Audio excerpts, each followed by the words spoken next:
Bonsoir ma soeur. Je te supplie de méditer ce message.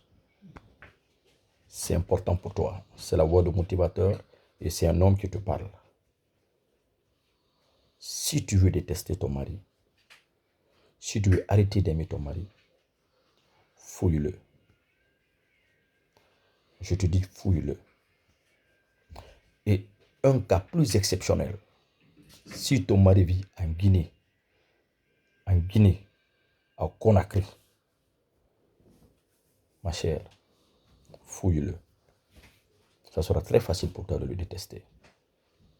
Quand tu aimes, tu évites des déplaisances. Tu évites de voir les choses qui vont te pousser vers la haine. Les choses qui vont te pousser vers la non-confiance. Mon cher, ma chère, à un certain moment, tu tombes sur les fantaisies de l'homme. Il ne prend même pas ça au sérieux. L'homme ne fonctionne pas comme la femme. Je sais que tu es très sérieuse. Je sais que tu as assez de principes, tu as tes valeurs. Et tu as vu l'homme là. Surtout quand il est animé de curiosité, de mauvaise curiosité. Fouille-le. Si tu le fouilles, tu le détesteras. Et autre chose que je vais te dire, c'est important. Je te le dis parce que je suis un homme. Ne teste pas ton homme. Ne lui pose pas des questions quand tu as les réponses. Parce que s'il te ment, en ayant peur de te perdre, en ayant peur de te blesser, tu auras plus mal. Et tu dormiras avec de multiples déceptions. Vous savez, quand on est dessus en multiples fois et qu'on arrive à perdre l'espoir, l'amour devient de la haine. Tu ne te rends pas compte que tu es devenu haineuse. Hein? L'amour devient de la haine. Tu perds le sens de la discrétion. Tu exposes cet homme. Tu cherches à détruire tout ce qu'il fait. Tu perds le sens de la pitié. Et tu perds la piété en toi. Ce sont des déceptions qui transforment ton cœur. Et finalement, tu deviens quoi? Inconfidente, inconfiante. Et tu détruis. Et tu vas le nuire. Sans te rendre compte. Et par amour, tu vas le nuire. L'amour se transforme en haine. Tu vas détester ses parents. Tu vas détester ses amis. Tu vas accuser même les gens qui ne sont pas responsables de la décision de ton mari. C'est pourquoi je te conseille. Évite ce qui doit nuire ton cœur. Évite ce qui va te blesser. Prends ta vie du bon côté. Fais que ton espoir, ta joie, ton bonheur proviennent de toi et de ta foi divine. L'amour que tu as pour Dieu, ta religion. Et prie pour ce pécheur.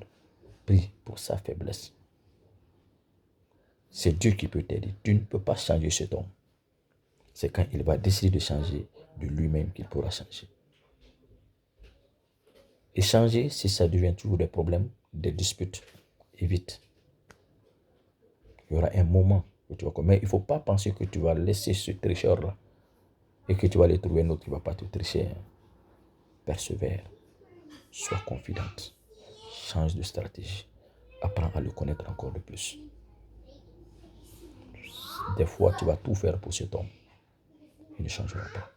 Il y a des gens qui changent après 1 an, 2 ans, 3 ans. Ça dépend. Mais quoi que tu feras, si son milieu social ne le permet pas de changer, il changera difficilement. Si tu peux changer de quartier, si tu peux toi-même changer d'amis, si tu peux même fuir son téléphone quand ça sonne, si tu peux t'efforcer à t'aimer toi-même, à aimer ton cœur, donner un sens à ta vie, fais cela. Il va prier. Pose ta main sur lui quand il dort. Crois au maître de l'impossible. Crois au miracle du Seigneur. Donne ton cœur à Dieu, confie tes problèmes à Dieu, mets ta main sur son corps et prie. Mets ta main sur sa tête, prie. Quand tu prépares, prie sur ton repas, donne-lui à manger. Prie sur l'eau, donne-lui à boire.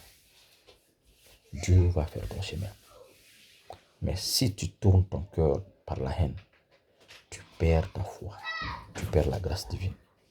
C'est Dieu qui peut sauver ton foyer, mon cher. C'est Dieu qui nous unit. C'est Dieu qui est amour, c'est Dieu qui est paix, c'est Dieu qui est pardon.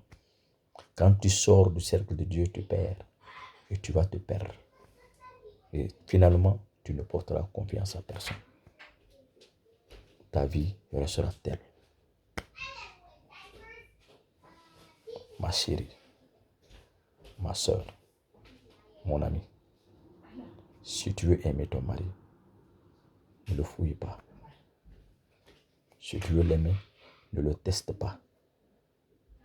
Si tu veux garantir votre sentiment, reste positive, reste optimiste. Crois que tu es gagnante, que tu as gagné déjà. Ne compte sur personne. Compte sur ta bonne nature, ton bon comportement, ton bon cœur, ton bon esprit. Et compte sur Dieu. Le reste accompagnera ton bon sens. Mais celui qui t'aime, t'aimera. Celui qui rentre dans ta vie pour y rester, il restera. Celui qui n'est pas bien pour toi, prie le bon Dieu, il sortira de ta vie. Il ne court pas après. Laisse-le partir.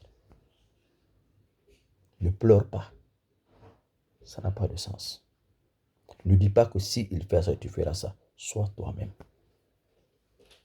Si tu sais que tu veux le garder, aie peur de le perdre. Et mets ton cœur, ton âme, ton esprit dans le sens divin. Il y a trop de diable aujourd'hui. Les hommes sont possédés. Les hommes sont affaiblis. Les hommes sont aujourd'hui trop exposés. Mais quand tu y perds encore la paix dans la maison, tu l'induis à se réjouir dehors. C'est les hommes que tu vois rire dehors. Chez eux, ils sont tous sérieux. Alors, quand tu vois ça, on vient de te dire les gentils, mais tu ne vois pas cette gentillesse. Il a attention et tu ne vois pas ça. Il y a quelque chose qui louche. Change ton style, change ton plan. Que le Seigneur te bénisse. Mais donne-toi la paix du cœur. Ne le fouille pas. Prends son téléphone comme ton ennemi. Fuis le téléphone. S'il parle, ça ne t'intéresse pas. Ne pense pas qu'il ne parle qu'aux femmes. Considère qu'il peut parler avec sa soeur, n'importe quelle personne. Rentre dans la chambre. Libère-le. Il se fatiguera. Il se fatiguera. Mais responsabilise-le et assume ton devoir de femme. Que le Seigneur te bénisse. La voix du motivateur, Chano Kombassa. Je sais que c'est difficile pour toi, mais ça ira. Ne te décourage pas. Ce n'est pas sa faute. C'est le monde d'aujourd'hui. Trop de saleté. Trop de saleté. Et ce n'est pas facile de le conseiller aujourd'hui. Nous sommes très compliqués. Nous sommes très difficiles. Nous sommes très orgueilleux. Nous avons les égos.